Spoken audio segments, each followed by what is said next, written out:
तो कुछ जरूरी नहीं है आपने बहुत भर के दिया जलाना है, थोड़ी देर के लिए जले लेकिन दीपक जले, उसमें भी अग्नि है और उसको जलाने से, दीपक को प्रज्वलित करने से बोले सारे अरिष्ट समाप्त हो जाते हैं, मैंने आपको बताया था। लेकिन जो अग्नि है, अग्नि को हम दूषित कैसे कर रहे हैं? बोले जो हमारे शरीर में वैश्वानर नाम की अग्नि है, तो अब हम खाते हैं ना, क्या खाते हैं? कुछ भी खा लेते हैं, कुछ भी माने, हाँ कुछ भी माने कुछ भी।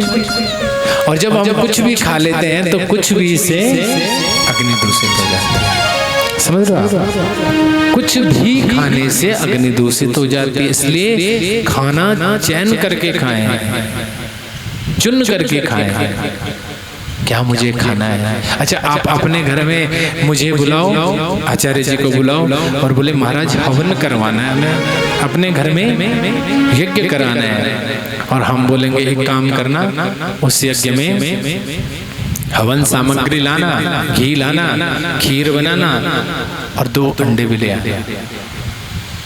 अगर हम ऐसा बोलेंगे और आपकी अग्नि में उसको डाल देंगे तो आप चिढ़ोगे कि खुश हो जाओगे? नहीं होंगे ना आपको। आपकी अग्नि प्रज्वलित हो रखी है और उसमें मैं बीड़ी का बंडल डाल दूं तो आपको अच्छा लगेगा? अच्छा, शराब डाल दूं तो अच्छा लगेगा? खराब लगेगा ना। तो जो ये अग्नि अंदर जल रही है, इसमें क्यों हम बुरी चीजें डालते हैं बताओ? भाई ये भी तो अग्नि है, ये भी तो वैश्वानर है, ये भी तो भू है, इसके अंदर भी हम भी भोजन करते समय प्रत्येक ग्रास में ऐसा मन करे कि हम हवन ही कर रहे हैं, होम ही कर रहे हैं। तो जो अवक्ष पदार्थ है वो हम नहीं खाएंगे, और अगर वो नहीं खाएंगे तो अपमान नहीं होगा। इस भूमि को सम्मान दें, राष्ट्र को सम्मान दें, जिस भूमि में हमारा जन्म हुआ है उस भाषा को सम्मान दें,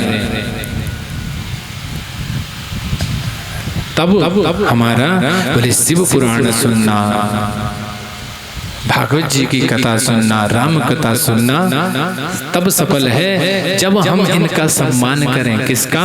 प्रकृति का, वायु का, अग्नि का, सूर्य का।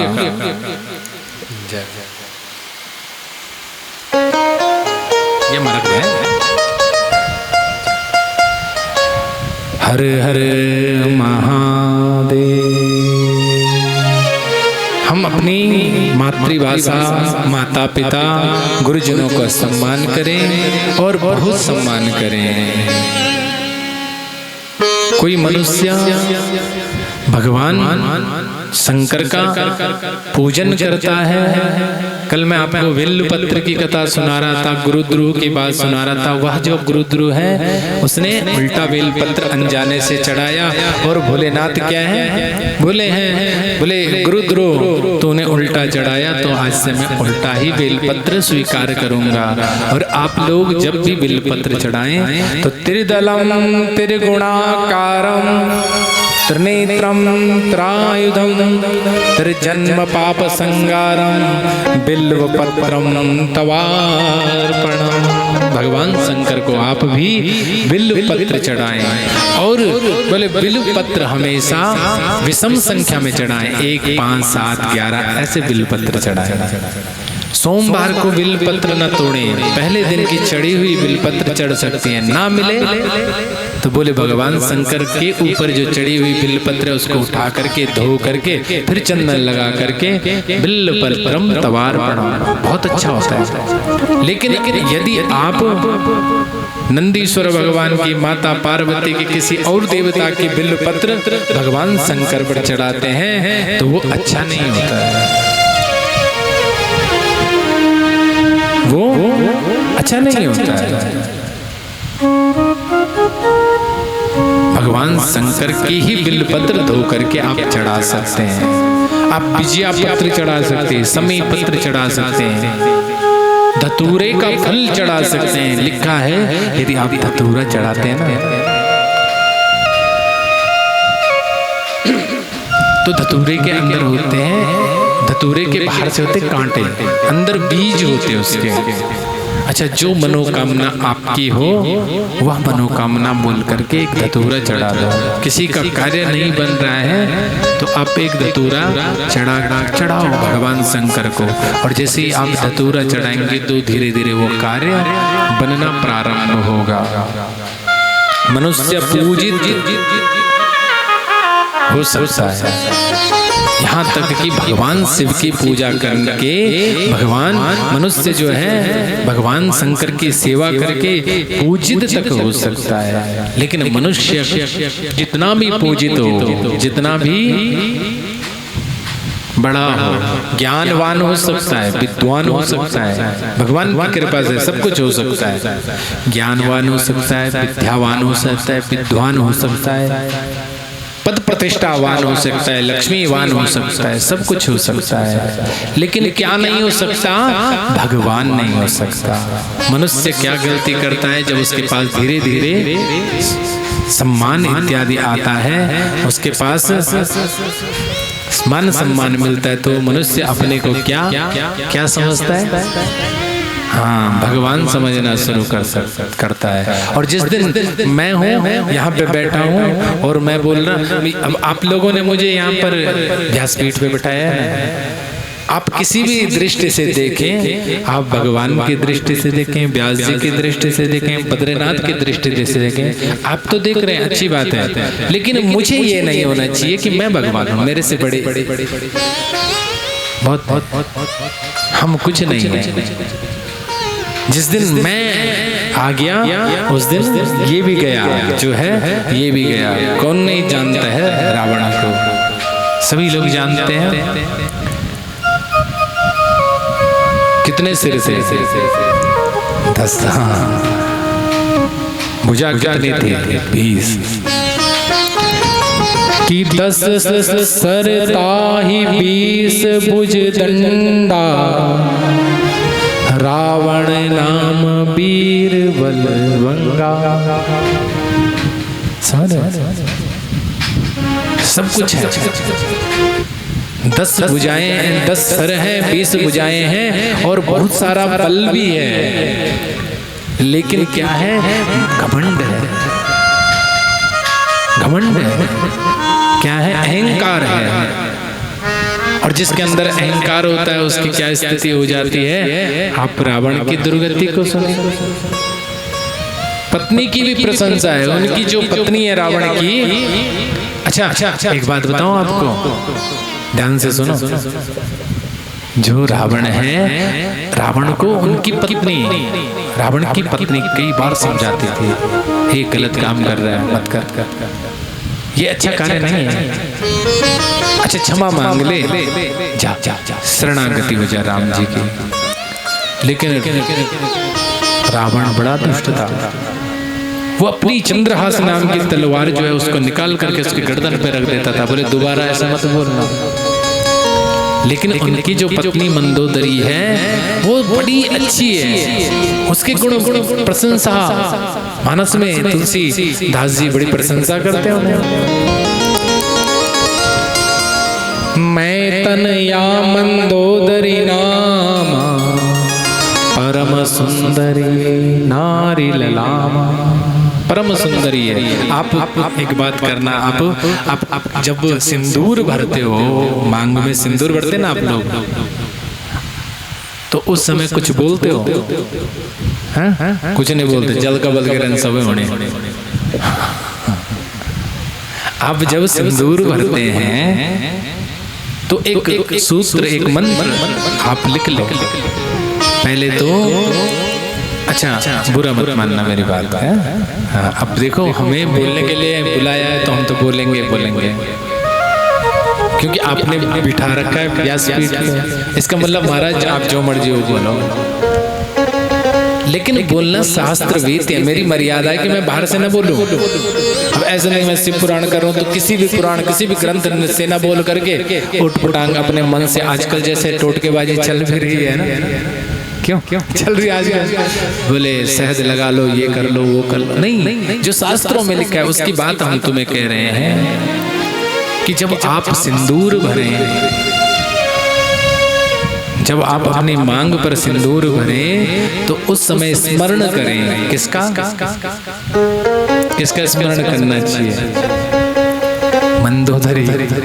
हाँ, लिखा है अहिल्या द्रौपदी तारा कुंती मंदोदरी तथा पंचकन्या स्मरे नित्यम सौभाग्य वर्धते सदा।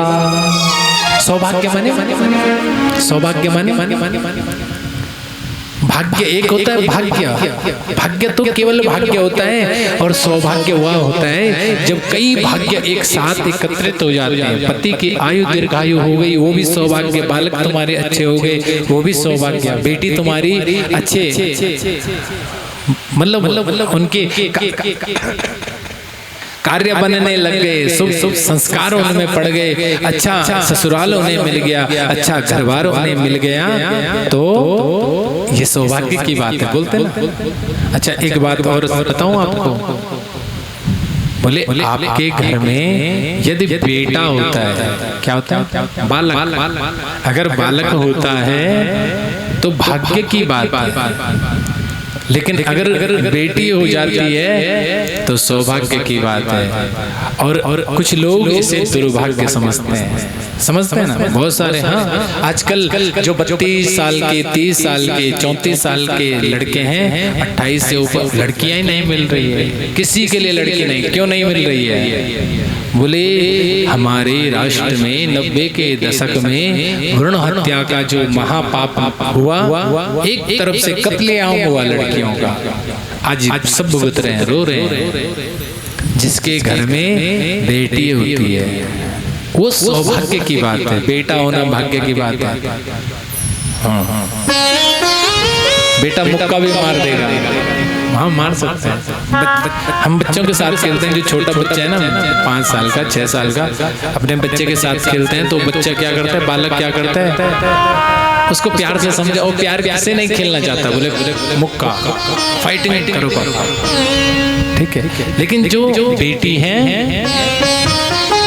बेटी को अगर ऐसा बोल दिया मुझे दर्द हो रहा है, तो रोने लग जाएगी। जिस घर में बेटी जन्म लेती है वो माता पिता बड़े भाग्यशाली होते हैं। और आजकल की बोले बेटियां क्या नहीं कर रही है, बताओ। एक बेटी के बारे में मैंने सुना अभी कि वो पढ़ा कि वो जाएगी अंतरिक्ष में और कभी वापस नहीं आएगी। ऐसी भी बेटियां हैं हमारे भारतवर्ष में। अब देखो क्या साहस है उसका, क्या मन है उसका, क्या कि वो जाएगी और खुद तैयार हो गई कि मैं जाऊंगी, वापस नहीं आऊंगी। पता है उसे इस बात का। बताओ। बेटी बड़े भाग्य से होती है, सौभाग्य से होती है। बेटी का सम्मान करें, बेटी को सम्मान करें। होना, सम्मान करना अच्छी बात है, लेकिन उसको संस्कार न देना ये सबसे बड़ा गलत बात है। हाँ, आपके लिए आफत न कर दे खड़ी, इसका मतलब आपके संस्कारों में कमी है। यदि आप वो बेटी कल के दिन आपने अच्छी से शिक्षा नहीं दी और वो आपको ही परेशान करें, ये जहाँ जाए उनको परेशान करें, क्योंकि अच्छी शिक्षा नहीं होगी तो जरूर ऐसा करेगी। बेटियां जब जब जन्म लेती हैं, आप सुनो, मेरी बेटी है छोटी सी, 6-7 साल की। उसने मेरे को एक कागज पे लिख के दिया, पापा आज ये कविता बोलना। और मेरे मन में बात आई तो मैं बोले आजकल उनके विद्यालय में, स्कूल में चल रहा है ना प्रतियोगिता, तो बोले पापा इसको बोलना बच्चों के लिए, बेटियों के लिए। तो उसमें क्या है आप ध्यान दें कि जब जब जन्म लेती है बेटी, खुशियां साथ लाती है बेटी। जब जब जन्म लेती है बेटी, खुशियां साथ लाती है बेटी। ईश्वर की सौगात है बेटी, ईश्वर का हाँ एक आशीर्वाद है हमारे लिए बेटी का होना। सुबह की पहली किरण है बेटी, तारों की शीतल छाया है बेटी, घर आंगन की चिड़िया है बेटी। उसको जब तक सम्मान दे सकते हो, उसको खिला पिला सकते हो, जहां वो हाथ दर्द दे दो उसे। छोटी है ना, दे सकते हो। कुछ समय बाद जब बड़ी होगी तो फिर बोलेगी नहीं हो, बोले मेरे पापा कहीं परेशान ना हो जाए। जो अच्छी बेटी है करती है ना, हाथ रखो, दे दो उसे, जो वो मांगे दे दो। वो तो कल अगर ससुराल चली जाएगी और आपके घर पर आएगी तो वो ऐसा लगेगा उसे मैं किसी लोग से मांग रही हूँ, अपने पिता से माँ से भी नहीं मांगी। जिस घर में जाए बेटी उजाला लाए बेटी, बार बार याद आती है बेटी, लेकिन बेटी की कीमत वह क्या जाने जिसके पास नहीं है। जिसके पास सही नहीं उसे कीमत क्या पता। जिसकी अपनी नहीं है वो दूसरे की बेटी को कुछ भी बोल देता है, दूसरे की बहू को कुछ भी बोल देता है। लेकिन जब अपनी होती है और अपने को कष्ट मिलता है तब पता लगता है। इसलिए बेटी का सम्मान करें।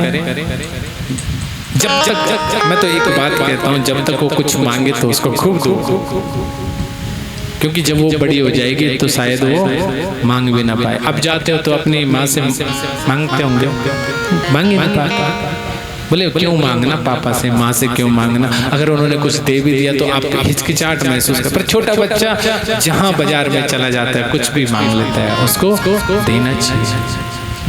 तो मैं इस प्रसंग पे आया कहाँ से, बोले मंदोदरी से। और मंदोदरी का नाम कहाँ पर आता है, बोले जब आप मांग में सिंदूर भरते हो तो मंदोदरी का स्मरण करना चाहिए। किस किस का स्मरण करना चाहिए, अहिल्या द्रौपदी तारा सीता मंदोदरी तथा पंचकन्या स्मरे नित्यं सौभाग्य वर्धते सदा। आपका सौभाग्य बढ़ जाएगा अगर आपने अहिल्या द्रौपदी तारा कुंती मंदोदरी तथा या सीता मंदोदरी तथा इनका स्मरण कर लिया। ये क्या है, बोले कन्याएं ही रही है। समझा, ये हमेशा कन्याएं ही रही है और उनका स्मरण करने से आपके पति की दीर्घायु होगी। अच्छा आप तिलक करते हो ना, तिलक आप तिलक लगाते हो, जब आप तिलक लगाते हो याद रखना उस समय भी स्मरण करना चाहिए भगवान का, भगवान नारायण का, अपने इष्ट का। बोले आता ही नहीं मंत्र, अरे वेद मंत्र नहीं आता है तो लौकिक मंत्र पढ़े, लौकिक मंत्र भी नहीं आता है तो हमारे वेदाचार्य जो वेद हैं, वेद भगवान कहते हैं कि दीर्घायुष्टा औषधे खनिता जस्मै चतवाघनाम्यां अतो त्वं दीर्घायुर्भूत्वा शतवलसा विरोहतात्। जब हम तिलक करते हैं तो आचार्य देव क्या करते हैं, इस मंत्र को पढ़ते हैं। लेकिन जब हम स्वयं के तिलक करें तो वेद मंत्र ना भी पढ़ पाए, नहीं पढ़ पाता, तो क्या करना चाहिए, बोले आपको मंगलम भगवान विष्णु तो पढ़ना आता है ना, मंगलम भगवान विष्णु मंगलम गरुड़ध्वजा मंगलम पुंडरीकाक्ष मंगलायस्तनो हरि यस सर्व मंगल मांगल्ये शिवे सर्वार्थ साधिके शरण्ये त्र्यंबके गौरी नारायणी नमोस्तुते। इस मंत्र को आप पढ़ें, आपके सौभाग्य की वृद्धि होगी। लेकिन एक बात बताऊं, अब ये चुभने वाली बात है और लग भी सकती है, लेकिन लगे तो लगे, सूखा सिंदूर, सूखा सिंदूर और गीला तिलक जरूर लगाना चाहिए।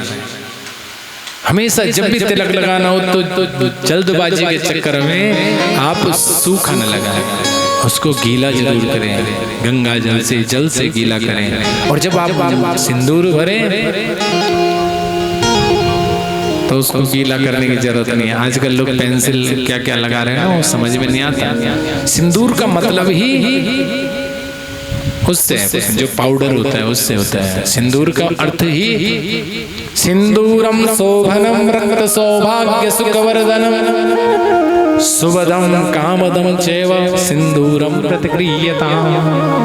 जब हम सिंदूर माँ भगवती को चढ़ाते हैं तो इस मंत्र को पढ़ते हैं, सिंदूरम शोभनम रक्त सौभाग्य सुखवर्धनम सुभदम कामदम चैव सिंदूरम प्रतिक्रियताम्।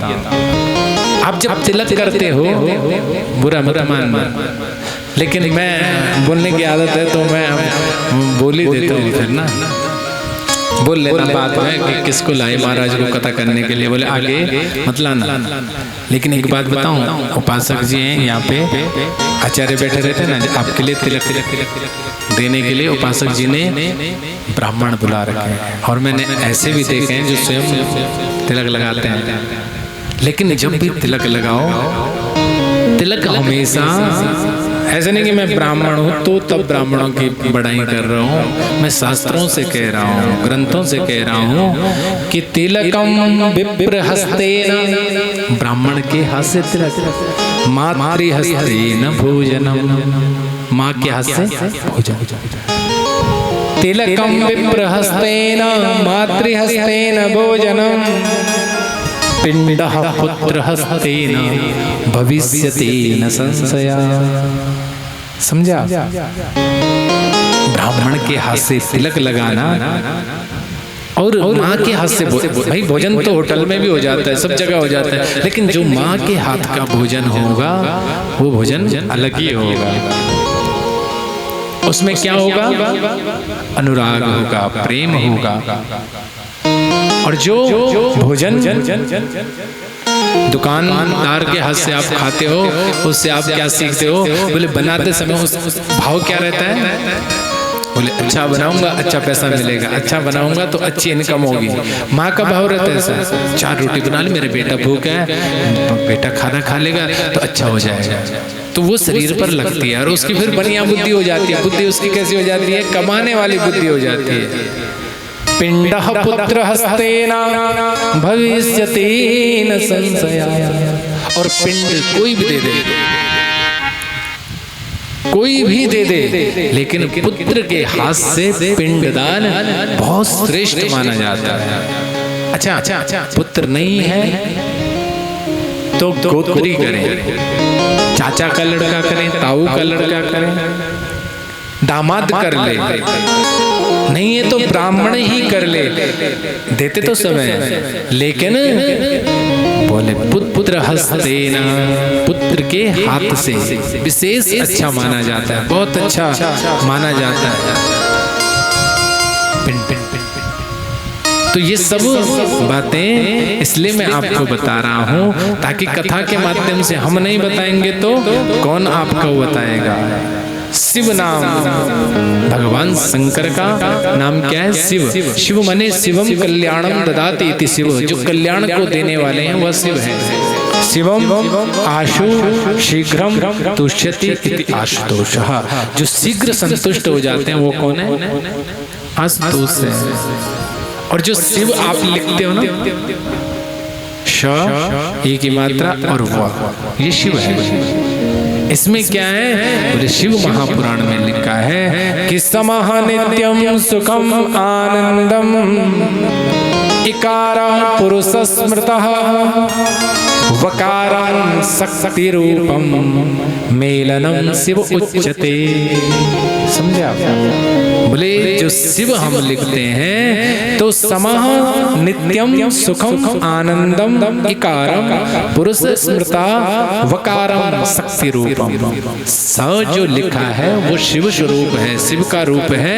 ई जो है वो शक्ति का रूप है और वा जो है वो मेलनम है। बोले शिव इति उच्यते, वह शिव हैं। और शिव भगवान की जो पूजन है, जो भजन है और जो वंदन है, आप लोग यदि उसको मन और भाव से करेंगे तो आपके घर में सुख सौभाग्य, क्योंकि शिव समान देव नहीं दूजा।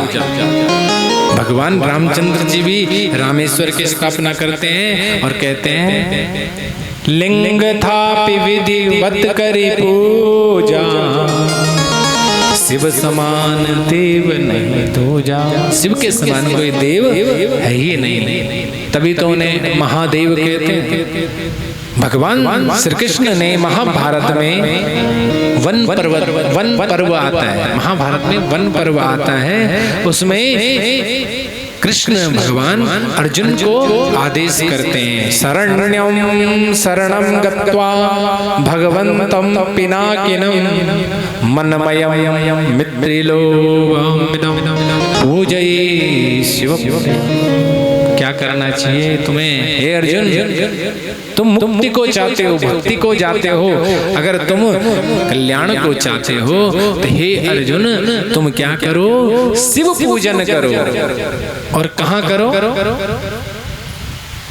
द्वादश ज्योतिर्लिंग आप कहीं भी कर सकते हो, लेकिन हिमालय में जाकर के, उत्तराखंड में जाकर के आप यदि शिव पूजन करते हो अनंत गुना फल है। क्योंकि ये भूमि किसकी है? भगवान शंकर की, भगवान आशुतोष भगवान की यह भूमि है। ये उत्तराखंड की भूमि केदार भूमि है। आप सुनते हैं ना, हम लोग जब संकल्प करते हैं तो क्या बोलते हैं? जम्बूद्वीपे भरतखंडे भारतवर्षे आर्यावर्तेक देशे। क्या बोलने की जरूरत है? सीधा पूजा भी तो कर सकते हैं, लेकिन संकल्प होना परम आवश्यक है। और संकल्प में क्या कहते हैं कि सप्तद्वीपवती पृथ्वी, ये 7 द्वीप की पृथ्वी है, इसमें भी जम्बू द्वीप है। जम्बू द्वीप माने जिसको आप एशिया द्वीप कहते हो ना। और इस जम्बू द्वीप में भी 9 वर्ष हैं। तो हमारा वर्ष कौन सा है? कौन सा वर्ष है? भारत वर्ष। और भारत वर्ष में केदार खंड, उत्तराखंड है ना, ये भूमि किसकी है? केदार की है। यहाँ कंकड़ कंकड़ पे शंकर का वास है। हमारे केदार बाबा की कृपा बहुत है, लेकिन उनसे ज्यादा पंगा नहीं लेने। हाँ, भगवान केदार से अगर पंगा लेंगे तो उन्होंने 2013 में क्या कर दिया था पता है आपको? भगवान शंकर को बोले एकांत वास प्रिय है। वो शिव भजन, राम का भजन करते हैं, कृष्ण का भजन करते हैं। वो शिव भगवान उत्तराखंड के मालिक हैं। और हम लोग क्या हैं? बोले उनके किराएदार हैं। समझे आप? तो अपना मत समझना। बोले यहाँ हम लोग किराए पे आ रहे हैं। बाबा जो बद्रीनाथ है ना, वह भी किराए के मकान पे। सुनोगे आप उनके बारे में? आइए आचार्य जी उनियाल जी आपको बड़े सुंदर ढंग से आपको बताएंगे ना भगवान बद्र केदार के बारे में, उत्तराखंड धाम के बारे में। जय बद्र विशाल, जय बद्र विशाल बोला, जय बद्र विशाल, जय बद्र विशाल बोला, जय बद्र विशाल, जय बद्र विशाल बोला, जय बद्र विशाल, जय बद्र विशाल बोला, जय बद्र विशाल। हम छो तेरा, हम छो तेरा, हम छो तेरा लाल बोला, हम छो तेरा लाल। जय बद्र केदार बोला, जय बद्र केदार, जय बद्र विशाल बोला, जय बद्र विशाल, जय बद्री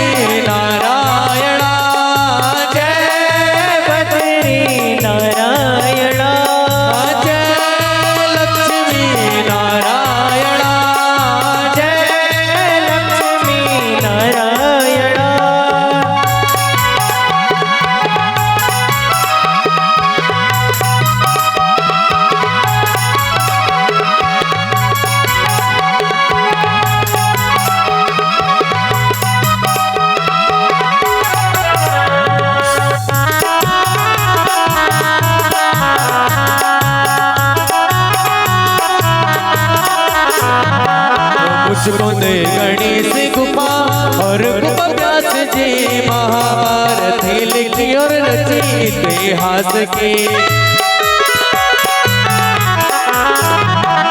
मुझको दे गणेश गुफा और गुफा व्यास जी महाभारत लिखी और रची इतिहास जी। त्वे चढ़ोला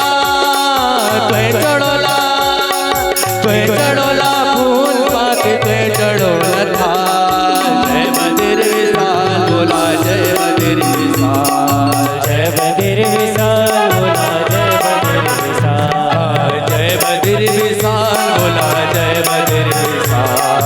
जय बद्र विशाल बोला जय बद्र विशाल। जय बद्री नारायणा जय बद्री नारायणा।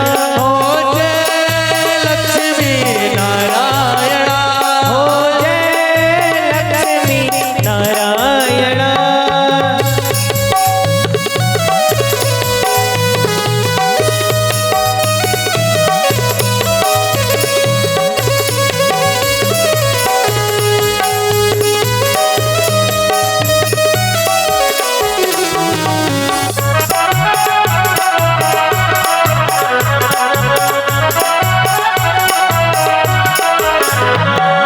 सरस्वती भीमतुल मदमत सामणी। शेष नेत्र उर्वशी और नंदा देवी बामणी। हो सरस्वती भीमतुल मदमत सामणी। शेष नेत्र उर्वशी और नंदा देवी बामणी। तुम छन रामचंद्र और राम जय। जय बद्र विशाल बोला जय बद्र विशाल। जय बद्र विशाल बोला जय बद्र विशाल। हो जय बद्री नारायणा जय बद्री नारायणा। हो जय लक्ष्मी नारायणा। हो जय लक्ष्मी नारायणा।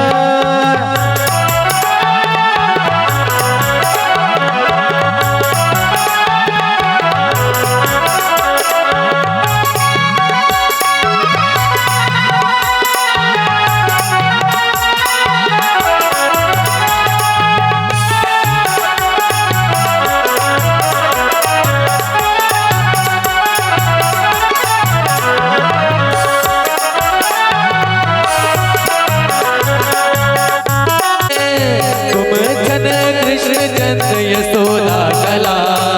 जय बद्र विशाल बोला जय बद्र विशाल। जय बद्र विशाल बोला जय बद्र विशाल।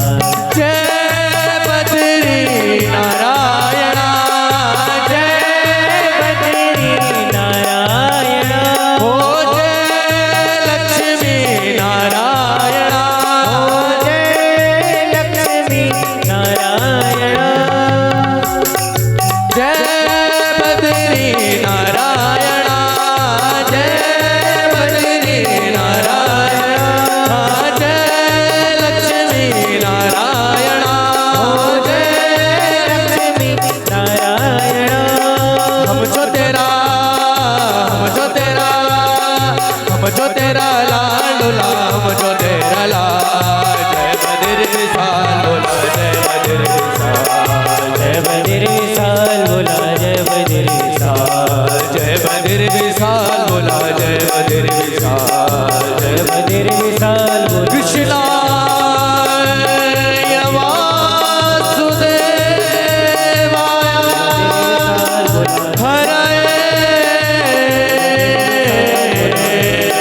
परमात्मने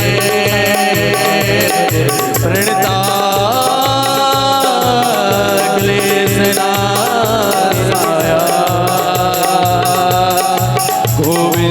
गोविंदाय नमो।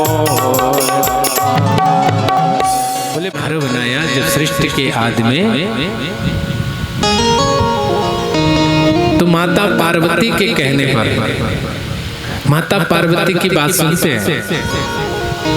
अच्छा, और माता पार्वती क्या करती है? बोले प्रातः काल जब स्नान आदि से निवृत्त होती है तो सर्वप्रथम भगवान विष्णु का, बोले विष्णु सहस्त्र नाम स्तोत्र का पाठ करती है। अच्छा, जाना होगा कहीं भगवान शंकर को, तो माता पार्वती से कहते हैं क्या कर रही हो देवी? बोले विष्णु सहस्त्र नाम का पाठ कर रही हूँ। बोले मेरा नियम है, मैं रोज करती हूँ। बोले चलना है, देर हो रही है। अच्छा, पहले से वही स्थिति है शिव पार्वती में। बोले आदमी को जाना होता है और माताएं लेट करती है। बोले मैं तुम्हें एक मंत्र देता हूँ, इस मंत्र का आप अगर पाठ करोगे तो विष्णु सहस्त्र नाम का फल है उसमें। बोले आप विष्णु सहस्त्र नाम पढ़ रही हो ना? अच्छा, आपका समय भी बच जाएगा। आप एक काम करना। बोले क्या?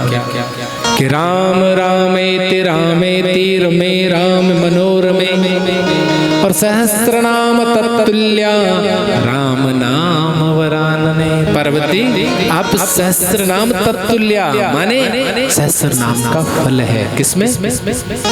राम राम है।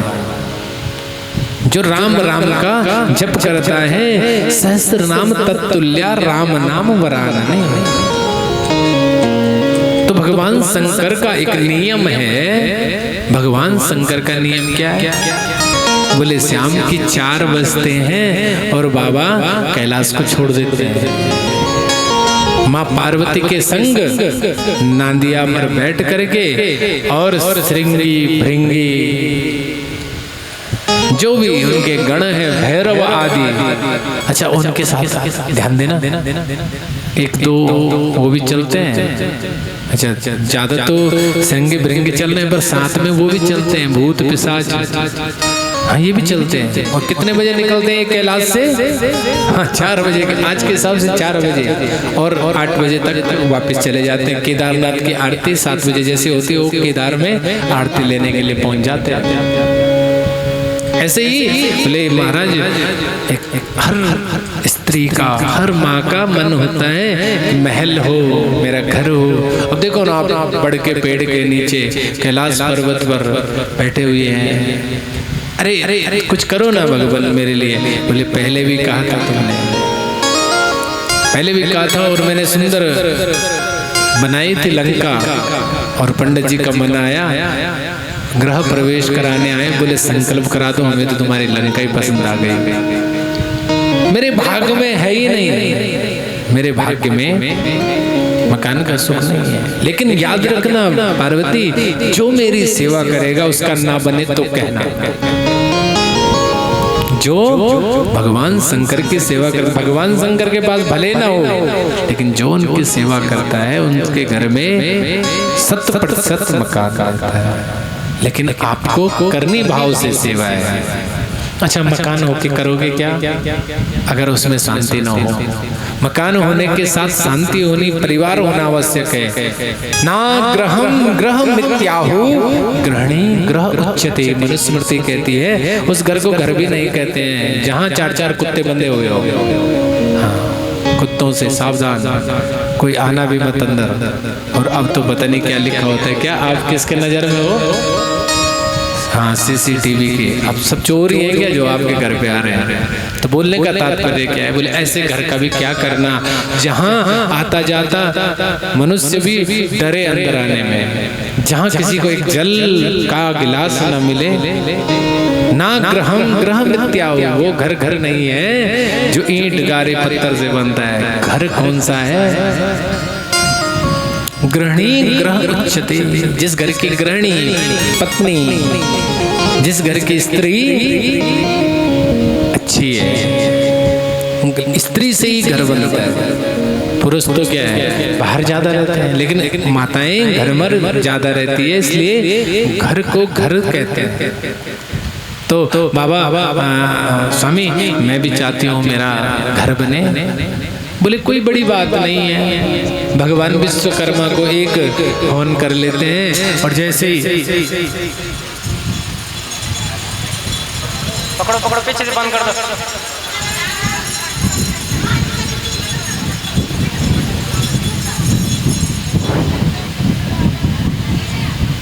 काटा था ना, हर हर महादेव।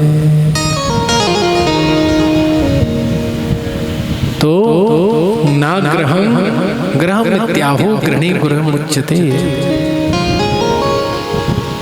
बोले हम विश्वकर्मा भगवान से आपके लिए एक सुंदर घर का निर्माण करवाते हैं। अब ध्यान दो, बंद कर दो उसको। एक सुंदर घर का निर्माण करते हैं तो विश्वकर्मा भगवान ने एक सुंदर पुरी बनाई। बोले बद्र विशाल भगवान की। कौन सी पुरी बनाई? बद्री विशाल। क्यों कहते हैं? क्योंकि वीर का वन है, वीर का तुलसी वहां पर है।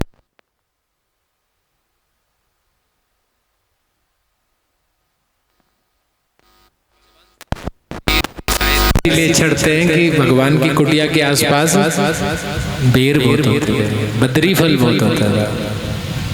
तो बद्रीनाथ में भगवान शंकर की कुटिया बनी, बाबा रहने लगे पार्वती जी के साथ। अब रहते हैं, लेकिन वही शाम का समय आ गया। किसी के पेट में दर्द है तो किसी के पेट में गुठली है, किसी के पेट में कोई दिक्कत है, कोई किस शाम के समय खाना बंद करो, ले आओ बाद में खा लेना। तो भगवान शंकर इस समय पृथ्वी पर है और पता नहीं किस वेश में है। हाँ, पता नहीं किस वेश में आते हैं शंकर। शंकर भी बोले बोले ना जाने किस वेश में नारायण मिल जाए। ना जाने किस वेश में नारायण आ जाए शंकर। अच्छा नारायण बोले, नारायण क्यों बोल रहे हैं? कथा तो शिव की हो रही है। बोले नारायण ने इस समय, अब जैसे मैं अभी यहाँ पे बैठा हूँ ना और मैं अपनी गद्दे में किसी और को बिठा दूं, 4 महीने के लिए तो शिव को बिठा दिया अपनी गद्दे में। तो जब भगवान नारायण तो सो रखे हैं तो वो क्यों आएंगे? रेस्ट पे जो होगा वो ड्यूटी पे क्यों आएगा? जिसकी ड्यूटी है वही आएगा। तो इस समय ड्यूटी किसकी है? हर हर महादेव शंकर। और जहाँ पर हरि की कथा हो रही है, हर की कथा हो रही है, वहाँ पर बोले हनुमान के रूप में हनुमान जी जरूर आते हैं, शंकर बाबा जरूर आते हैं। तो इस समय पृथ्वी पर आप शाम के समय में प्रभु का भजन करें, स्मरण करें, सोए कदापि नहीं, बच्चों को न सुलाएं इस समय। बोले 4 बजे आते फिर तो सुलाना पड़ता है ना। वो आप देखो, लेकिन बच्चों को शाम के समय घर पर भी बोलते हैं ना, गैर बस चिल्लाए ना बच्चों उठा दे। तब जब रात घड़नी में जाली तब सुलाया, ऐसे तो बोलते। तो क्या है, भगवान शंकर को पृथ्वी में आए, थोड़ा घूमे फिरे और अब चल दिए अपने कैलाश। नंदीश्वर पर बैठ करके हर हर महादेव सब लोग। अब क्या हुआ कि दरवाजा बंद है, माता पार्वती दरवाजा खटखटाती है, खोलो। अब अंदर कौन है? बस वही बालक, वही छोटा बालक जो उठा के लाए थे वही है। बोले दरवाजा खोलो, अंदर से कोई आवाज नहीं आई। बोले दरवाजा खोलो, बाबा भोलेनाथ चुपके से हंस रहे हैं। लेकिन माता पार्वती फिर बोले अरे खोलो दरवाजा। अच्छा चल लेती है, मैं श्राप देती हूँ, दरवाजा नहीं खोलना, मैं श्राप देती हूँ। और जैसे ही आदमी अलकनंदा का जल लिया, सटाक करके दरवाजे खुले और सामने देखा तो कौन बैठा है? बोले बद्री विशाल भगवान की। और अपनी बोले जो चंचल चितवन से है, उससे बाबा भोलेनाथ को और माता पार्वती को कहते हैं, बोले ये घर तो अब मेरा हो गया। वही विशाला क्षेत्र है, वही बद्रीनाथ का मंदिर है, पहले भोलेनाथ का ही। मैंने कहा था ना पहले तुझे देवी, मेरे भाग में तो है ही नहीं। लंका वहां लुटवा दी, बद्री यहाँ लुटवा दी, अब क्या करें? बोले अब नहीं दूंगा, अब मैं यही रहूंगा। बोले चलो फिर केदार, और वहां से बाबा केदार चले। तो भोलेनाथ कृपालु हैं, दयालु हैं, आप किसी भी प्रकार से उनको मना सकते हैं। नंदीश्वर भगवान सनकादि ऋषियों को इस कथा को सुना रहे हैं और क्या कह रहे हैं? बोले केवल दीपक जलाने से, घी का दीपक जलाने से, आज्यम वर्त संयुक्तम वन्यना दीपम मया, आज्यम वर्त संयुक्तम वन्यनम दीपम मया। बोले आप आजा माने घी का दीपक अगर भगवान को जलाते हो तो भगवान आपको सुख सौभाग्य। एक भगत था शिव का, वो भगवान शंकर के मंदिर में गया। अब भगवान शंकर के मंदिर में त्रिशूल था रखा, चोर था तो त्रिशूल था रखा। उसने भगवान की जो धोती होती है, चढ़ाई हुई धोती, वो त्रिशूल पर आगे बांधी और जला दिया उसको, दीपक से जलाया। अब वो क्या ढूंढ रहा है कि कहीं कुछ मिले, चोरी का सामान मिले, और सारी रात वो घूमता रह गया और बोल रहा है शिव जी मंदिर ककवलो क्या कुछ छत्र घंटी कुछ तो होगी, और सारी परिक्रमा घूम गया। और 4 बजे तो वो साड़ी खत्म होने पे आ गई, वो धोती खत्म होने पर आ गई। और जैसे ही खत्म होने वाली थी कि बाबा प्रकट हो गए, बोले आज तो शंकर भगवान की। अच्छा, ऐसा नहीं बोला कि रात भर क्या कर रहा, तू क्यों चोरी कर रहा, क्या नहीं, बोले ब्रह्म ब्रूही कि वरदान मांगो तुम बस। बोले भगवान मैं तो चोरी कर रहा था। बोले चोर थोड़ी। बोले आज तुझे पता नहीं, ब्रह्मा के पंचांग अनुसार आज शिवरात्रि है। आज के दिन जो मेरे घर में, जो मेरे मंदिर में, शिवाला में जो उजाला करता है, दीपक से बोला नहीं, बोले जो उजाला करता है उसको तो मैं मनचाहा वरदान दे देता हूँ, मांग। वहां जो भक्त है उसको अनंत आशीर्वाद देकर भगवान चले गए। तो भगवान की जो महिमा है वो बहुत बड़ी महिमा है। इसलिए हम मन से, कर्म से और वचन से, लेकिन आज कितने दिन हो गए मैं रोज यही बात कह रहा हूँ कि 3 चीज भगवान शंकर को प्रिय है। कितनी चीजें? कौन सी पता है आपको? हाँ, गिच्चे पर रखे हैं, कानूनी कभी ना है। अरे जब करोगे तभी तो मुझे पता लगेगा। हाँ, बोले एक चीज है, भगवान भोलेनाथ को भस्म बड़ा प्रिय है। मस्तक पर भस्म लगाना है या चंदन लगाना है, त्रिपुंड लगाना है। बहुत सारे कहते हैं स्त्री नहीं लगा सकती, पुरुष नहीं लगा, नहीं, ऐसा कहीं। मैं आपको शिव पुराण के माध्यम से प्रमाण सहित बताऊंगा कि आप भस्म लगा सकते हो, आप त्रिपुंड लगा सकते हो। हाँ, जो सौभाग्यवती स्त्रियां हैं वो त्रिपुंड के साथ लाल रंग की बिंदी जरूर लगाएं, टीके की लाल जरूर लगाएं। और जो विष्णुवर्ती है उनको लगाने की आवश्यकता है। हाँ, भगवान शंकर के विष्णु के नाम से लगाना चाहे तो उनके बालिकाएं हैं वह भी त्रिपुंड लगा सकती है। तो पहला क्या है? त्रिपुंड। दूसरा क्या है? बोले दूसरा है रुद्राक्ष।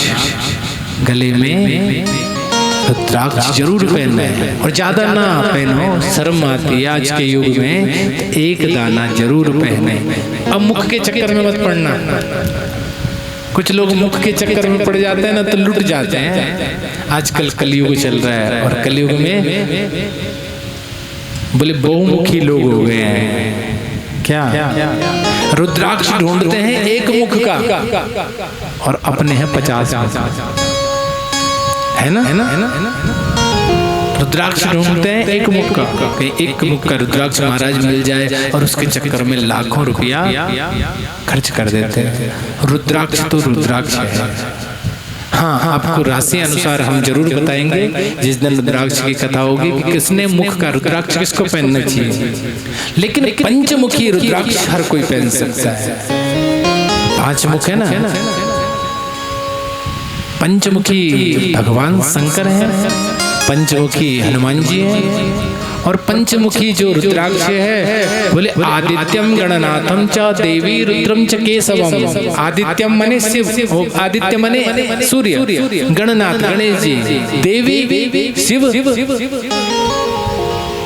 तक केशव, ये 5 देवता पंचमुखी में वास करते हैं। अब पंचमुखी रुद्राक्ष ज्यादा तुलसी के चक्कर में इधर उधर नहीं पड़ना है कि ऑनलाइन मंगाएंगे, ऐसा मंगाएंगे। ऑनलाइन जो चीज आ रही है पता नहीं चीड़ का लकड़ी दे रही है, क्या दे रही है, कोई पता थोड़ी होगा। आप अपने घर की जो सूखी हुई तुलसी है उसकी डंडी तोड़ करके उस पर छेद करके और उसको जरा रेती से चिकना करके, जितना आपको चाहिए, बहुत मोटा नहीं जो चुभे, ऐसा नहीं, हाँ इतना जरूर होना चाहिए कि उसकी रगड़ आपके सीने पर लगे। और एक रुद्राक्ष का दाना, एक तुलसी का दाना, अगर हो पाए तो एक स्फटिक का दाना या मोती का दाना आप धारण करें। 2 चीज हो गई, एक भस्म हो गई, एक और एक रुद्राक्ष हो गया। लेकिन अगर आप को अच्छा नहीं लगता, आप सोचते हैं लोग क्या कहेंगे, तो लोगों को कभी, हाँ लोग तो वैसे भी कहेंगे हरे हरे महादेव। भगवान शंकर माता पार्वती के साथ नंदीश्वर पे बैठे हैं और जा रहे हैं, इस आगे से जा रहे हैं ना। तो संसार का मनुष्य क्या कह रहे हैं, बोले दोनों इतने मोटे ताजे हैं, बैल के जान ले लिए, नंदी की जान ले लिए। अरे एक आदमी तो नीचे उतरे, बोले ना सोचते मैं ही उतर जाता हूँ। अब उतरे तो आगे दूसरा, भाई रास्ता तो लंबा है। बोले कितना बेवकूफ आदमी, पत्नी का गुलाम लगता है मुझे, बीवी को बिठा रखा है बैल पे, अपने आप पैदल चल रहा है। अच्छा भोलेनाथ ने बोला भाई तू नीचे उतर, मैं बैठता। फिर आगे दूसरा पड़ोसी, और कितना निर्दयी है, इतनी ये पत्नी को पैदल घुमा रहा है, अपने आप बैल में चल रहा है। तो क्या क्या बोले दोनों बैठ जाते हैं। बोले फिर निर्दयी है, पशुओं पर अत्याचार हो रहा है। भगवान शंकर ने क्या किया, थोड़ी देर बाद बैल ही कंधे पे उठा दिया। बोले अब मैं ले जाता हूँ इसको। फिर आगे पड़ोसी क्या बोल रहा है, आगे का पड़ोसी क्या कह रहा है, बोले कितना मूर्ख है, देखो सवारी होते हुए भी अरबी कंधे में ले जा रहा है। ये है हमारे संसार के लोग। अगर कोई सिर नीचे करके, अगर सिर नीचे करके भी कथा करते हैं, कोई बात करते हैं, तो बोलेंगे अरे इसके कर्म ही नहीं है जो ये किसी के मुंह पे देख पाए। चलता भी है कोई नीचे देख के तो बोलते इसके कर्म ही नहीं है, किसी से आंखें मिला ही नहीं सकता ये। अगर अगर अगर अगर ज्यादा बोले मिला कर ऊपर देखेंगे, नहीं देखना किसी का, बोले इसकी तो बस आंखें, ये कुछ चुप लो अब आसमान लेगी सोने, बोलता ना। और अगर थोड़ा सा बोले आंखें मिलाने की हमने कोशिश करी तो बोलते इसके आंखों का तो ठिकाना ही नहीं है, ये तो पता नहीं कैसी नजर है इसकी। तो क्या करें, मर जाए हम लोग, क्या करना है? बोले करना वही है जो सही है, अन्यथा लोग तो कभी कुछ नहीं होंगे। तो भगवान शंकर का पूजन आप किस प्रकार से करें, क्या क्या भगवान की जो चित्र है, किस किस का आप पूजन करना कर सकते हो। सूत उवाच, सूत जी कह रहे साधु पृष्ठ मृषि श्रेष्ठा लोकानां हित कामया कथयामि भवसोष्टास्तानि संक्षेपतो द्विजः। देखो बोले शिवलिंग का पूजन करना हमें विशेष फलदायी होता है। शिवलिंग भी कई प्रकार के होते हैं, कुतः स्वयंभू जो अपने आप उत्पन्न होते हैं, जैसे कोटेश्वर महादेव, नीलकंठ भगवान, जैसे उणेश्वर भगवान है, ये स्वयं, जैसे केदार जी, देवर्षि तपसा तुष्टो सानिध्यात् तत्र पृथ्वी अंतर्गता सरोवर, हजारों साल पहले किसी ने स्थापित किए हों, कुछ भूकंप प्रलय आदि आ गया हो और दब गए होंगे, फिर निकल गए, तो उनको कहते हैं स्वयंभू शिवलिंग। और एक होता है बिंदु शिवलिंग। बिंदु माने आप सुने, जो बिंदु शिवलिंग है वो किसको कहते हैं? बोले स्वर्ण रजता वो वा पृथ्वी स्थले विश्वासम लिखितम लिंगम शुद्ध प्रमाण मंत्रकम यंत्रलिंगम समालिख्य प्रतिष्ठा आवाहनम तथा बिंदु नादमया लिंगम स्थावरम जंगमम।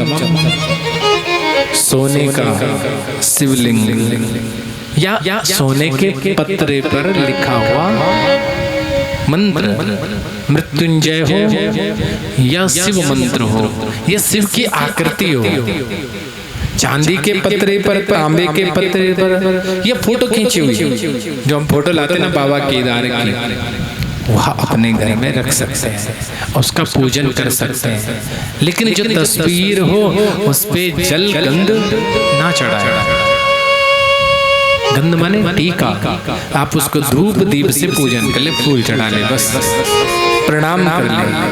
कितने बोले आपने क्या करना है? धूप दीप प्रणाम भोग लगा, बस इतना बहुत है। लेकिन जो आपके पास बोले कोई ऐसा लिंग है जो नर्मदेश्वर है या पारद शिवलिंग है, तो उनको आप स्नान करा सकते हो। और आप जब स्नान करा रहे हो तो बोले जल दूध दिल ये सब मिला करके पंचामृत से आप स्नान कराएं कि कामधेनु समुद्भूतम सर्वेषां जीवनं परम पावकं जगहेतुश्च पया स्नानं समर्पितम्। मैं ये दूध कामधेनु रूप में गौ का लाया हूँ, आपको समर्पित करता हूँ, आप इसे स्वीकार करें। दही से स्नान करें, घी का लेपन करें, और शहद तरु पुष्प सपुद्भूतम सुस्वादम मधुरम मधु तेजा पुष्टिकरा दिव्यम स्नानार्थ प्रतिक्रियता। उससे स्नान कराएं भगवान को। और जब स्नान कराएं तो पोंछें।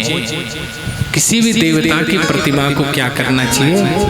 पोंछना चाहिए साफ कपड़ा से, और पोंछने के बाद उसको सूखा नहीं रखना है। अगर आप सूखा रखेंगे तो देवता प्रसन्न नहीं होते। आपने सूखा करके उन पर टीका इत्यादि करके बोले बाद में ये तो तेल घी इत्र, तेल नहीं घी या इत्र लगा करके छोड़ दो, फिर आरती करें, अन्य पूजन करें।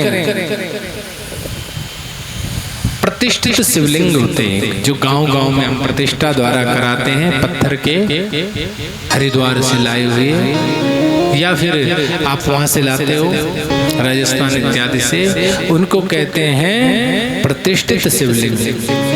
एक होते चर शिवलिंग, छोटा होता नर्मदेश्वर होते, सोने के भी हो सकते हैं, हमारे आगे रखे हुए हैं। अब यहाँ कथा चल रही है तो यहाँ दूसरी जगह जाएंगे तो वहीं चल पड़े।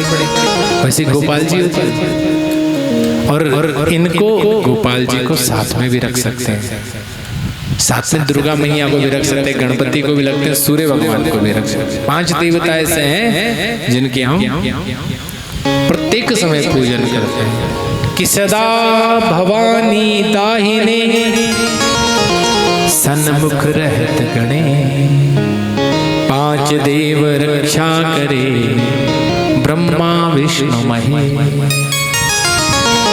ये जो माँ भगवती आप देख रहे हो, इनका नाम है दक्षिण काली। क्या नाम है? क्यों बोलते हैं, क्यों कहते हैं दक्षिण काली? भद्रकाली कहते हैं, महाकाली कहते हैं, लेकिन दक्षिण काली क्यों कहते हैं? बहुत सारे कहते हैं बोले दक्षिण दिशा में इसका पूजन होता है इसलिए दक्षिण काली। और दक्षिण काली दक्षिण दिशा में नहीं पूजी जाती। दक्षिण दिशा में जो पूजा जाता है उनके वीरों को पूजा जाता है जो उनके साथ रहते हैं।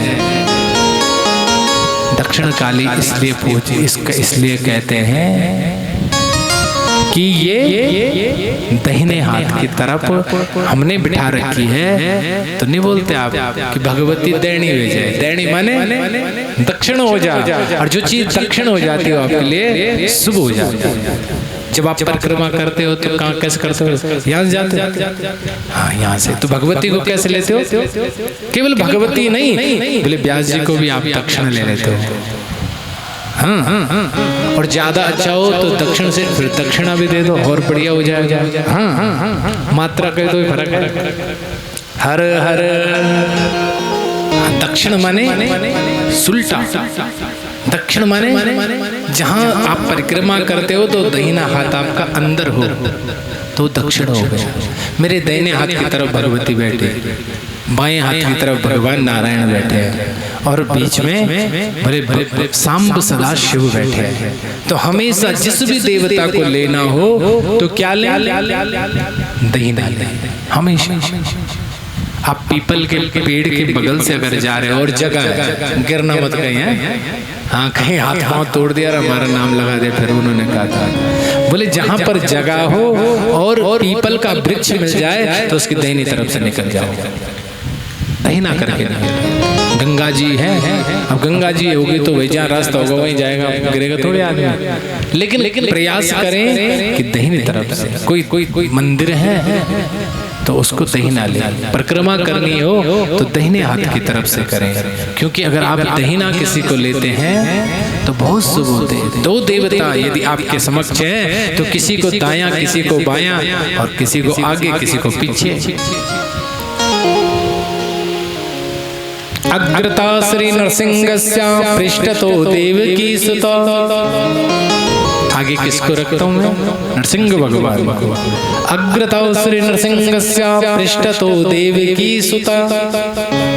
अरे समझ में, देवकी मैया के जो लाडले कृष्ण है वो मेरे पीछे।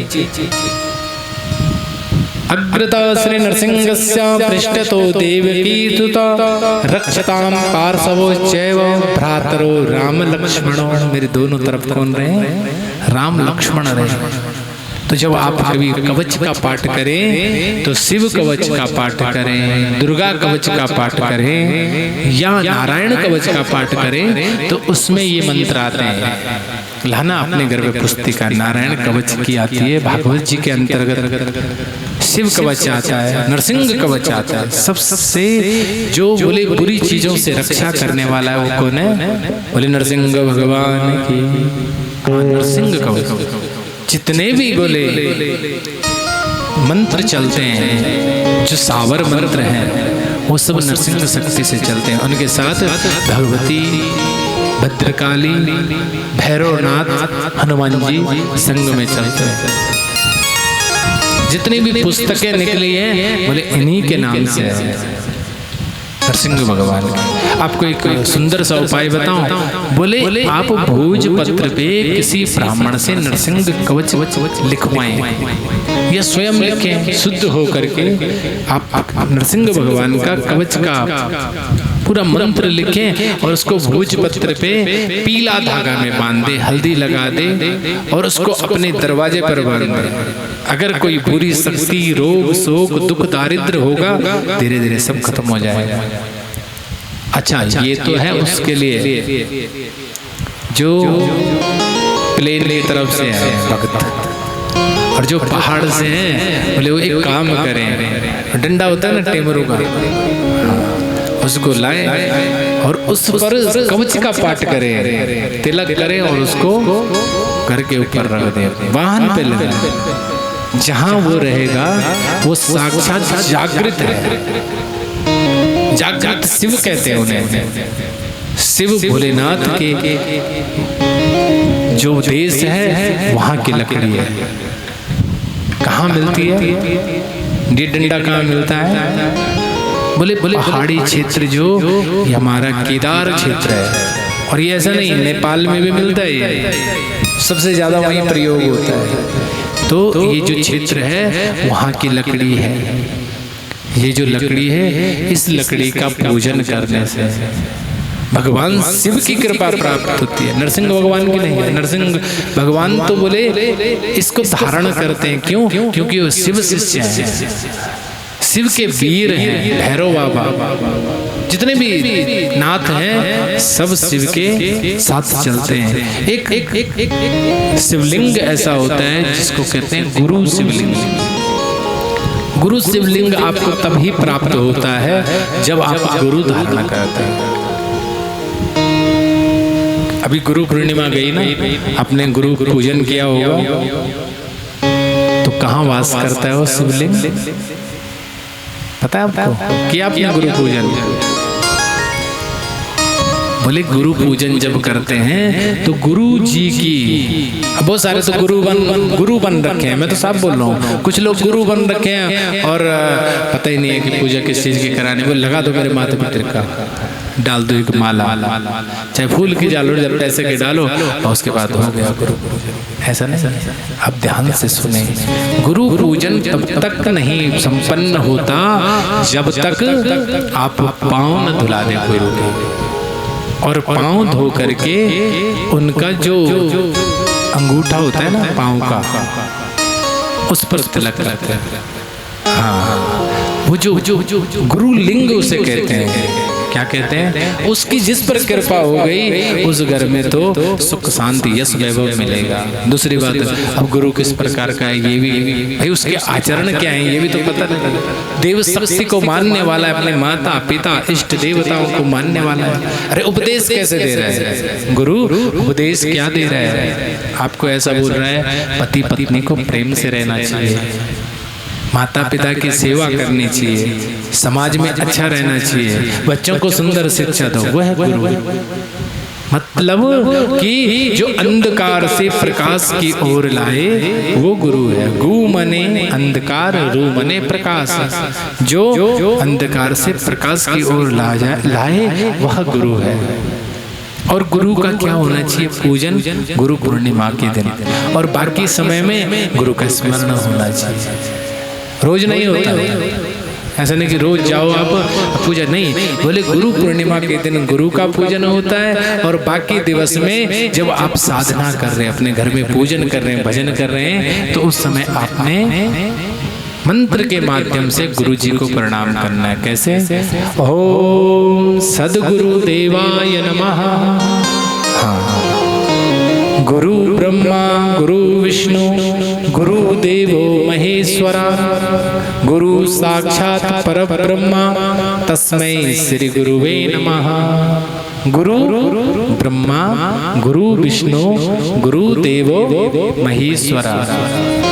गुरु जी नहीं है ब्रह्मा, गुरु जी नहीं है विष्णु, गुरु जी नहीं है शिव, समान है। वो उनको बताने वाले हैं, ब्रह्मा विष्णु शिव को बताने वाले हैं। इसलिए हम गुरु जी को प्रणाम करें कि गुरु गोविंद दो खड़े, काके लागो पाए, और बलिहारी गुरु आपकी, जो गोविंद दियो बता।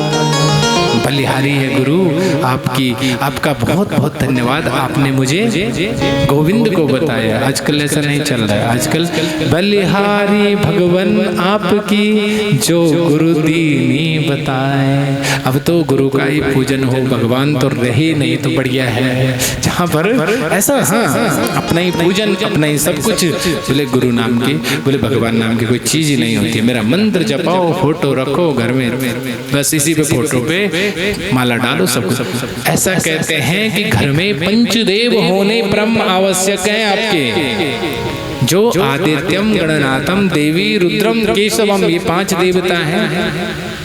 इनके साथ में मंगल कलश जल का आपके घर पे हो। और बोले कलश की मैं आपको कल कथा सुनाऊंगा किस प्रकार से रखना चाहिए और क्या हो। बोले गुरु जी की तस्वीर हो, लेकिन 5 देवताओं के बगल में। अगर आप राम दरबार कृष्ण दरबार लगाना चाहे तो आप रख सकते हैं, लेकिन ये 5 देवता हैं, इनकी आप तस्वीर भी रखें और इनको पिंडी के रूप में भी रखें। पिंडी समझते आप? सुपारी, हाँ, ये शालिग्राम ये भी पिंडी होते हैं, और जो नर्मदेश्वर है वह भी पिंडी होते हैं। सूर्य भगवान की भी पिंडी होती है। जब आप जल देते हो तो किस रूप में देते हो? पिंडी रूप में। और जो माँ वैष्णो माता है उसका पूजन भी पिंडी। मूर्ति का विधान तो बाद में है। जब आचार्य जी आपके घर पे पूजन कराते हैं तो क्या बोलते हैं? मंत्र पढ़ते हैं। गणानान्त्वा गणपति गुं हवामहि, प्रियाणान्त्वा प्रियपति गुं हवामहि, निधिनान्त्वा निधिपति गुं हवामहि, वसो मम आहम जानि गर्भधमा तम जासि गर्भधम्मा।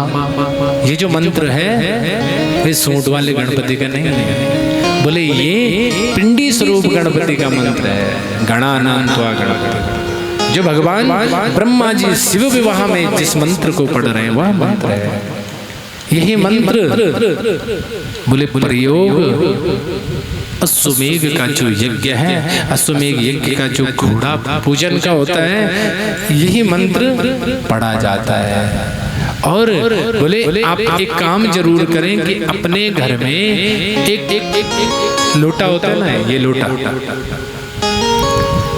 ये तो पंचपात्र है पर लोटा, ऐसा लोटा तांबे का, तो उसमें जो टोंटी वाला लोटा होता है, टोंटी जिस पे लगी होती है, बोले उसको घर में जरूर रखें। उसको क्या कहते हैं आपके यहाँ? हर हर गड़ुआ, हमारे यहाँ भाषा में गड़ुआ कहते हैं। और वो जो गड़ुआ है उससे भगवान शंकर को जल देने से लोटा से 100 गुना ज्यादा फल मिलता है। जैसे आप हरिद्वार में स्नान करते हो ना, तो आप 50 बार चल जाओ हरिद्वार, लेकिन एक बार अब गंगा सागर चले गए तो सारे तीर्थ बार बार और गंगा सागर एक बार। तो वो जो लोटा है जो टोंटी वाला है उसको क्या बोलते हैं? गंगा सागर। उससे अपने आप जल नहीं पीना चाहिए। जैसे मैं परसों आपको बता रहा था ना कि खाना खा के कांस्य पात्र पे बहुत श्रेष्ठ है अगर आप भोजन करते, लेकिन उसमें हाथ मत धो। वैसे ये गंगा सागर है, ये केवल शिव पूजन के लिए प्रयोग हो। भगवान सूर्य को अर्घ्य देने के लिए भी प्रयोग कर सकते हैं, लेकिन करना क्या है? बोले जब शिव भगवान को आप जल को चढ़ाएं तो आपने अखंड जलधारा देनी है। कैसी? अखंड। लेकिन अब सूर्य को अगर जल देंगे तो भगवान सूर्य को धारा तोड़नी पड़ेगी। आदित्यंच नमस्कारम ये कुर्वन्तु दिने दिने जन्मांतर सहस्रेषु दारिद्र्यम नोपजायते। आप चढ़ाओगे और उसके बाद कैसे करोगे? ओम सूर्याय नमः, खगाय नमः, मित्राय नमः, दिलमणे नमः, दिवाकराय नमः, भूषणे नमः, हिरण्यगर्भाय नमः, दिनेशाय नमः, दीनानाथाय नमः, प्रत्यक्ष नारायणाय नमः। कुछ कहते हैं किसी पे दो, कुछ बोलते हैं बोले छिट्टे पड़ जाते हैं अपने पर, खराब हो। कुछ नहीं, जब सूर्य भगवान को जब जल दो तो सीधा भगवान, तांबे का पात्र है तो अच्छी बात है, नहीं तो लाल पुष्प हो, आग का वृक्ष हो, उसमें भगवान सूर्य को आप जल दें। और अगर आप रोज सूर्य को जल देते हैं तो दारिद्र्यम नोपजायते। आपके घर पे दरिद्रता, रोग, शोक, बीमारियां, दुख, दारिद्र्य, भय, व्याधि, जरा, पीड़ा, ये सारी समस्याएं आपकी खत्म हो जाएगी। आपके घर में सुख, सौभाग्य बहुत अच्छा रहेगा। भुक्ति मुक्ति देने वाला पिंडी होती है। पिंडी माने आप पंचपिंडी जो मैं आपको बता रहा हूँ, उन्हीं में से सूर्य भगवान की भी पिंडी होती है। पिंडी रूप में सूर्य चल रहे हैं। पिंडी रूप में ओम घृणिम सूर्याय नमः, ये मंत्र है। क्या मंत्र है? ओम घृणिम सूर्याय नमः। भुक्ति मुक्ति प्रदम लिंगम विविधापन्न निवारणम नरो लिंगम शिवसायुज्यम आपनुयात्। शिव पूजन से ही भक्ति मिलती है, मुक्ति मिलती है, शक्ति मिलती है। अब जो प्रतिष्ठित शिवलिंग में है उनका स्पर्श सब लोगों को नहीं करना चाहिए। आप जाते हो ना, खूब मलास करते हो उसकी, ये नियम नहीं है। करते हो जबरदस्ती, अब कोई विरोध कर दे तो आप बहुत सारे तो सिर फोड़ दे पंडित जी का। बोले क्या बोलते हो? हम क्यों? हमारे यहाँ एक शिवालय है, देवल सारी महादेव, उन पे कोई स्पर्श भी नहीं कर पाता, और जिसने स्पर्श कर दिया आग लग जाएगी उस पर। किया है कईयों ने स्पर्श कर दिया उस पर, बोले उसको बड़ा दोष हुआ।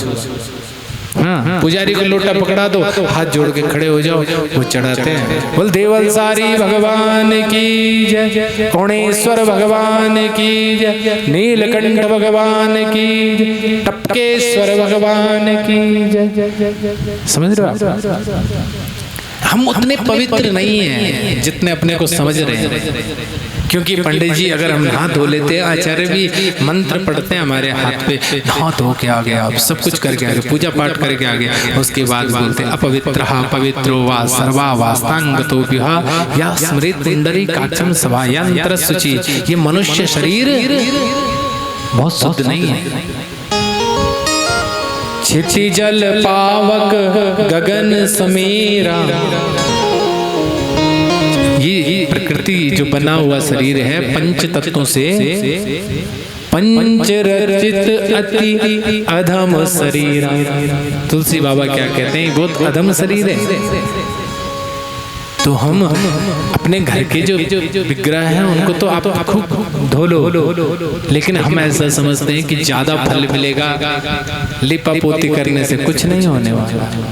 सच्ची भाव से आप हनुमान जी को, अपने बेटे को बोले सिंदूर चमेली का तेल पकड़ा लो, जो पुजारी अपना चोला चढ़ाते हैं, बस वो बच्चा खाली हनुमान चालीसा का पाठ करे। ले बेटा तू भी हाथ लगा, पता नहीं कहाँ हाथ पहले लगा के आ चुका हो ना।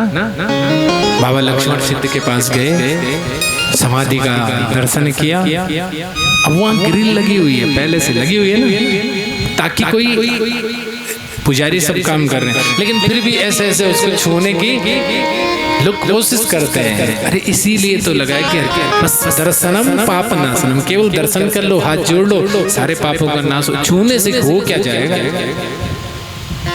होगा कुछ। प्रणाम की रीति है, प्रणाम की भी रीति है। उर्सा सृष्टा दृष्टा मनसा हस्ताभ्याम पदाभ्याम प्रणामो अष्टांग उच्यते। मन से प्रणाम कर लिया, हो गया। कुछ लोग क्या करते हैं, बोले हाथ स्पर्श करने से कुछ अलग ही हो। अब मैंने तो सफेद धोती पहननी छोड़ दी। हाँ, यहाँ तो बढ़िया बना रखा ना यजमानों ने, छोड़ा। वो छोटी गद्दी होती है और यहाँ पर सब लोग बोले सिर रखने की, हाँ सिर रखने, बोले ज्यादा पुण्य मिलेगा व्यास जी के चरणों में सिर रखने से। अब धोती एक तरफ से लाल, घर वाले गाली खाओ घर जाके। हाँ होता है ऐसा, पूरी लाल और के दो सिंदूर लग जाता है सबके माथे पे। बोले आप अगर स्पर्श भी करोगे, अगर दूर से प्रणाम भी करोगे, तो भगवान आपकी मनोकामना फिर भी पूर्ण करेंगे। और हम यहाँ पर ऐसे नहीं बैठेंगे इनको ज्यादा आशीर्वाद देंगे, इनको कम। इस आशीर्वाद देने वाले भोलेनाथ हैं। आपने जिस भाव से कथा सुनी, हमने तो एक ही बात बोलनी है कि सर्वे भवन्तु सुखिनः, सर्वे सन्तु निरामया, सर्वे भद्राणि पश्यन्तु मा कश्चित् दुःखभाग् भवेत्। सभी का भला हो, सबके घर में अन्न धन हो, सौभाग्य हो, सब निरोगी रहे।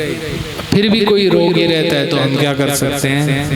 क्यों? अवश्यम एव भोक्तव्यम कृतम कर्म सुभास्व। उसके बाद भी अगर किसी के घुटने दुख रहे हैं तो बोले वो अपने कर्म है। उसके बाद भी दिख रहा रही है तो बोले अपने कर्म है। उसके बाद भी बीमार हैं तो गरुड़ पुराण भी कहती है अवश्यम एव भोक्तव्यम कृतम कर्म सुभास्व। अपने करे हुए जो कर्म है वो तो भोगने ही पड़ते हैं। ना भुक्तम क्षीयते कर्मम जन्म कोटि सतेरपि। 100 जन्म भी ले लो, बिना भोगे हुए काम नहीं चलेगा, भोगना ही पड़ेगा। माँ भवानी के दर्शन से समस्त कामनाएं पूर्ण होती है। कथा सुनने से, यज्ञ सुनने से, यज्ञ करने से समस्त लाभ होते हैं। और ऐसा भी मत सोचना कि नहीं होता है, बहुत पुण्य की प्राप्ति होती है। लेकिन एक दाग होता है लगा हुआ किसी कपड़े पे, सफेद कपड़े पे काला दाग लगा हुआ है। बच्चा गंदी करके ले आया कमीज, अब एक ही बार में साफ हो जाएगी? कभी कभी नहीं भी तो होती है, कई बार रगड़ना पड़ता है उसे। तो सत्संग के साबुन से, सत्संग के मंदिर में जा करके भगवान को आराधना करके जो हमारे शरीर के वो दाग हैं उनको निर्मल करो। और बोले शिव की आप पूजा करते हो तो जो शिवलिंग होता है उसके जो मूल भाग नीचे का भाग होता है उसको कहते हैं ब्रह्म, जो मध्य होता है उसे कहते हैं विष्णु, और जो ऊपरी भाग होता है उसे कहते हैं शिव। ये तीन भाग है। और नीचे जो परिधि होती है उस पे धूपबत्ती जलाने के लिए नहीं होती हो। आप लोग बहुत सारे धूपबत्ती बट्टी मूठी वक में रख देने चम। हाँ, जलेरी बोलते हो उन्हें, जलेरी के ऊपर धूपबत्ती लगा दी, गरम गरम दिया रख दिया उसके ऊपर। गलत बात, आपको पता ही नहीं है वो चीज क्या है। बोले वो भगवती पार्वती का हस्त कमल है, हाथ है वो भगवती का, उसके ऊपर भगवान प्रतीक रूप में विराजमान है। लिंग माने तुम कोई अब विधर्मी लोग भड़का देते हैं, बोले लिंग की पूजा करते हैं हिंदू लोग। लिंग माने प्रतीक होता है। अरे कोई मरता है ना भाई, कोई जब मरता है तो उसका लिंगवास कराते हैं ना, पितरोड़ा धरते हैं ना, पितरोड़ा बोलते हैं उसे, तो उसको भी लिंगवास बोलते हैं। तो लिंगवास में क्या वहाँ पत्थर ही तो रखते हैं कि वहाँ कुछ और ले जा रहे हैं रखने के लिए। तो वही प्रतीक रूप में हम रखते हैं, और वही प्रतीक रूप में भगवान शंकर का प्रतीक है वो, और वो हस्त कमल भगवती है। उसके ऊपर धूपबत्ती नहीं लगानी, अपराध नहीं। और बहुत सारों को तो अगर सुनेंगे नहीं तो पता कैसे होगा। आप तो फिर भी बहुत अच्छे लोग हो, कहीं ना कहीं चले जाए। बहुत सारे तो शिवलिंग के ऊपर ही धूपबत्ती काट देते हैं। हाँ, जैसे शिवलिंग है, शिवलिंग का मुंड मत दर्द दो, और जब वो पूरी जलेगी तो क्या होगा? क्या होगा? भगवान शंकर को सब चीज सहन है, लेकिन गर्मी सहन नहीं है, तभी तो बाबा केदार में रहते हैं।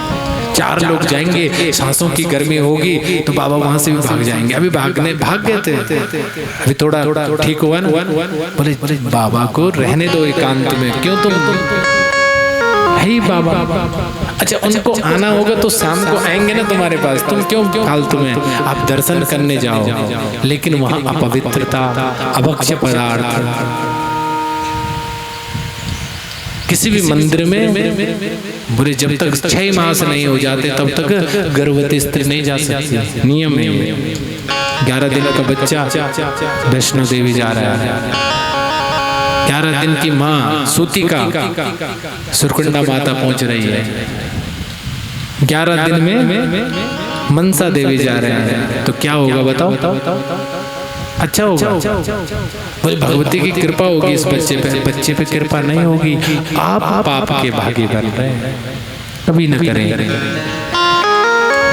गोत्र के लोगों के लिए 10 दिन का सूतक है, लेकिन उस माँ के लिए 6 मास तक सूतक ही रहता है। बहुत सारे बोले हमारे यहाँ तो कुल परंपरा है 11वें दिन बच्चे के बाल निकलवा देते हैं हम